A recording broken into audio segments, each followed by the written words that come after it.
প্রথমে মনে করেন আমরা দুটো শেপ সিলেক্ট করলাম। এখানে দুটো সার্কেল আছে, একটা পার্পল আর একটা ব্ল্যাক।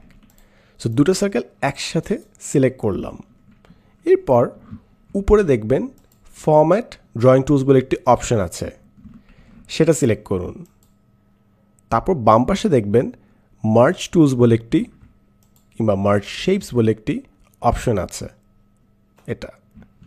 এরপর এটা টগল ডাউন করলে দেখবেন 5টে অপশন আসছে।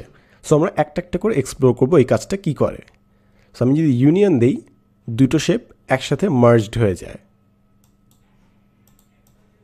আমি যদি দুটো একসাথে সিলেক্ট করে কম্বাইন দেই, তাহলে মাঝখানের কমন পয়েন্টটা বাদে বাকি দুটো পয়েন্ট জোড়া লেগে যায়। আমি যদি এরপর দেই ফ্র্যাগমেন্ট, তাহলে দেখবেন সবগুলো পার্ট আলাদা আলাদা হয়ে যাচ্ছে। সো অনেকগুলো আলাদা আলাদা শেপে ভাগ হয়ে যাচ্ছে, কোনোটাই বাদ যাচ্ছে না। এরপর যদি আমি সিলেক্ট করে ইন্টারসেক্ট দেই, মাঝখানে কমন পয়েন্টটা জাস্ট রয়ে যায়, বাকি পার্টগুলো আলাদা হয়ে যায়, ডিলিট হয়ে যায়। অ্যান্ড ফাইনালি সাবস্ট্র্যাক্ট দিলে একটা শেপ থেকে অন্য শেপটা বাদ হয়ে যায়। As simple as that. এখন এটা দিয়ে দারুণ দারুণ কাজ করা যায়। একটা জাস্ট এক্সাম্পল আমি দ্রুত দেখাই, বাকিটা আপনার ইমাজিনেশনের উপর নির্ভর করছে। মনে করেন আমি একটা শিল্ড তৈরি করব। সো শেপসে গেলাম, সার্কেল নিলাম, দুটো সার্কেল নিলাম, এটা আলাদা করে রাখলাম। সো দুটো সার্কেল নিলাম, এই দুটো সার্কেল আমি একটু কাছাকাছি আনলাম, তারপর মার্জ শেপস আমি ইন্টারসেক্ট দিলাম, এরকম একটা শেপ তৈরি করলাম। এবার বাকি যে দুটো শেপ ছিল আমার, মনে করি একটু সাদা করে দিই, তাহলে আমি বুঝতে পারবো শিল্ড হচ্ছে না কি না।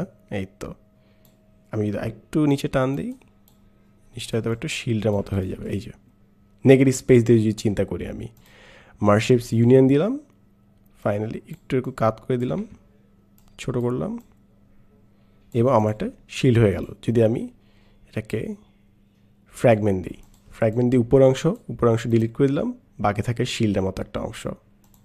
সো আমি এটা খুব দ্রুত করলাম, বাট দ্য আইডিয়া ইজ, মনে করেন আপনার কোনো কিছু তৈরি করা দরকার, কোনো আইকন, মনে করেন শিল্ড আইকন, কিংবা মনে করেন আপনি পাতা তৈরি করতে যাচ্ছেন। সো সিমিলার এরকম একটা করবেন, একটা শেপ আপনি চাইলে তারপর ইন্টারসেক্ট দিতে পারেন, তাহলে আপনার পাতা হয়ে গেল।